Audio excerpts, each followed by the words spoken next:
Have you ever felt that you're drawn to many different paths in life, that choosing just one feels impossible? Well, you're one among many, and we go by many different names, be it multipotentialite, scanner, renaissance person, polymath, generalist, jack of all trades, and my personal favorite, multipassionate. So let's explore what it means to be a person with this type of personality. First off, what exactly does multipotentiality mean? It's a term that defines an individual with a wide range of interests and talents, usually across diverse fields. Unlike a specialist who goes deep into one discipline, multipotentialites do well when they're able to explore multiple different disciplines. Their unique ability to draw upon a wide range of knowledge, skills, and perspectives allows them to approach problems in creative ways, often seeing connections and solutions that others might overlook. This diversity in thought processes allows them to excel in creative fields especially, but also any field that is able to integrate multiple different disciplines into one. However, this versatility comes with its own set of challenges, including an aversion to committing to a single career path or pursuit, being overwhelmed with too many passions and too many choices, and then getting stuck in a specialist field that doesn't make you happy because society prefers specialists over generalists. Multipotentialites are divergent thinkers. A divergent thinker is someone who thinks in varied, unique, and non-linear ways, often exploring many possible solutions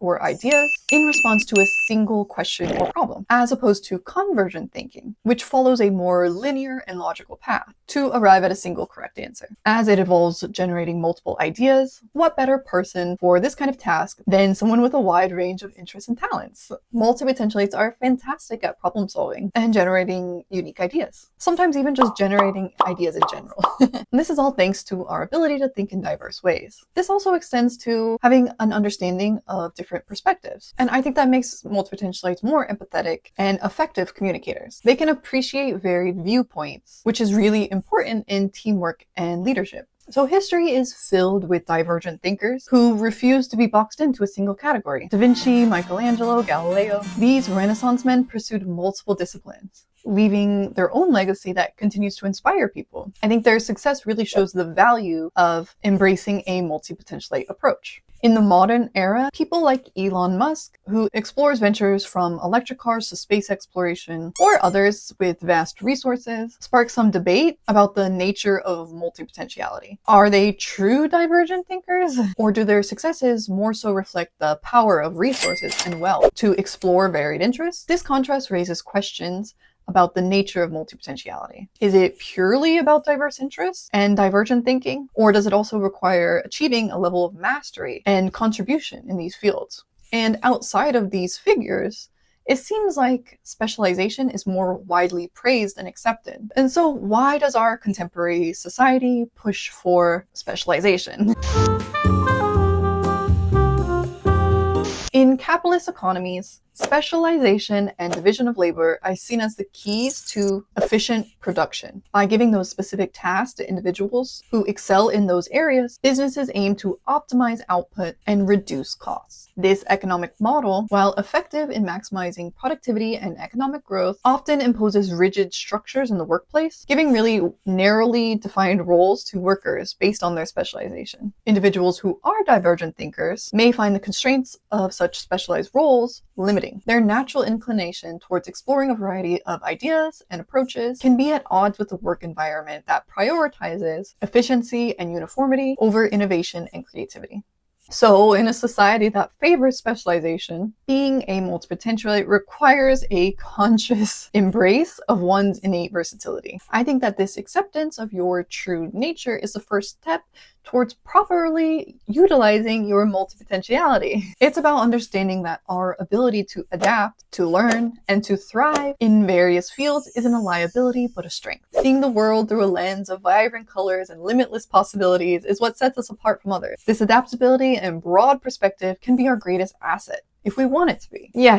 Yet, the very essence of multipotentiality, the endless list of paths and pursuits available to us, can be very overwhelming. The many passions and choices, while liberating, can also lead to a state of indecision, known to many of us as decision paralysis. This is when we find ourselves so overwhelmed with potential directions that choosing any one path feels impossible. And the fear of missing out on other opportunities can really stifle our progress. Okay, so you're a multipotentialite, now what? You know what your strengths are, but your inability to take action on them leaves you feeling like this might be more of a curse than anything. You've got a long journey ahead of you, I'm not gonna lie. But here's where you can start. Getting to know more about your personality as a multipotentialite is a really important first step to finding solutions to the problems that you might have. I created a selection of books specifically aimed to help those who do identify with this kind of personality type. These books are filled with insights and strategies that you can use to help you excel even among your many interests and passions. So the first one, How to Be Everything, stands out for me, not only because it's guidance on embracing your personality type, but also for its practical advice on tailoring your career to suit your varied passions. The author does a great job providing you with various job and career models that suit a multi-passionate individual, making sure that you don't have to compromise your many passions for professional fulfillment. Barbara Scher's Refuse to Choose addresses the common concern many of us have of feeling overwhelmed by having numerous interests. The author reassures us that it's entirely manageable and even beneficial to engage with our broad spectrum of ideas as long as we approach them with intention. The book offers the permission to explore freely and the encouragement to pivot without guilt should our interests change.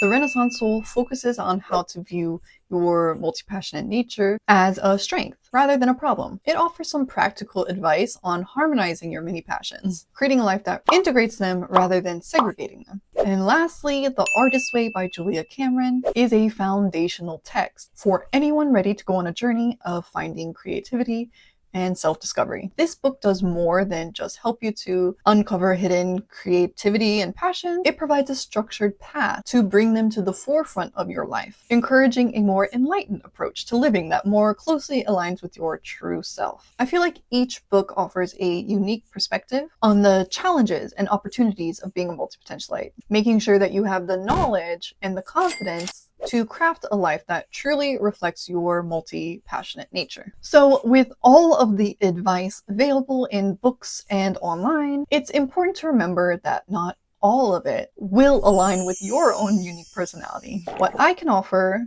are insights and strategies that have worked for me, and hoping that they might resonate with or inspire you.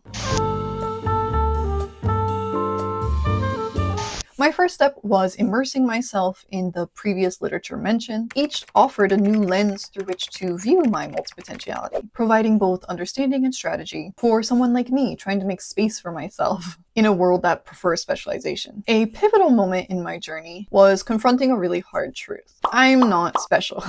I know I've been going on about how multipotentialites are very special and are very different, but I mean special in the sense that me personally, I am not going to be Da Vinci. Growing up as a millennial in America instilled in me the belief that achieving something extraordinary was very important, and that success was measured by the recognition and praise from others. This mindset, however, only fosters a chase after validation that ultimately leads to dissatisfaction. Recognizing that true fulfillment comes from pursuing what genuinely makes you happy, regardless of the external validation, was really liberating for me. Success and recognition should not be your goal. Sure, they can be byproducts, but ultimately your goal needs to be finding your own fulfillment, your own happiness. To manage my many interests and projects, I kind of adopted this structured approach to journaling. Journaling has been a habit, a hobby that I have kept with me since I was very young. So I knew this was a really great way for me to actually integrate my multipotentialite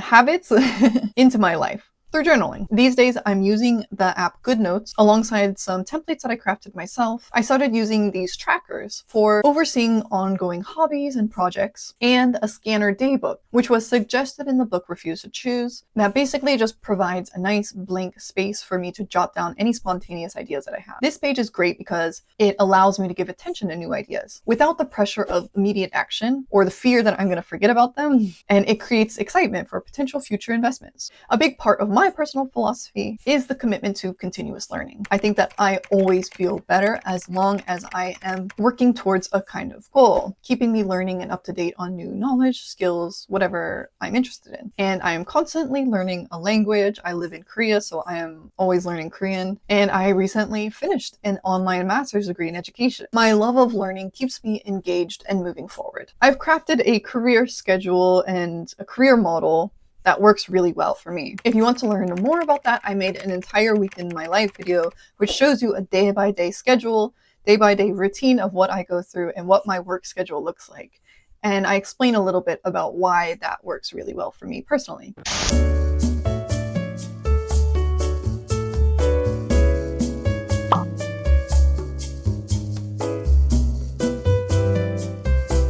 Okay, so being a multipotentialite in a specialist-driven world is not without its challenges, but it's also filled with so many opportunities for growth, creativity, and fulfillment. By embracing our diverse interests and leveraging our unique perspectives, we can carve out a path that is not only rewarding, but also wholly ours. And in my opinion, I think the world needs your multipotentiality now more than ever. All right, thank you so much for watching, and I'll see you in the next one. Bye!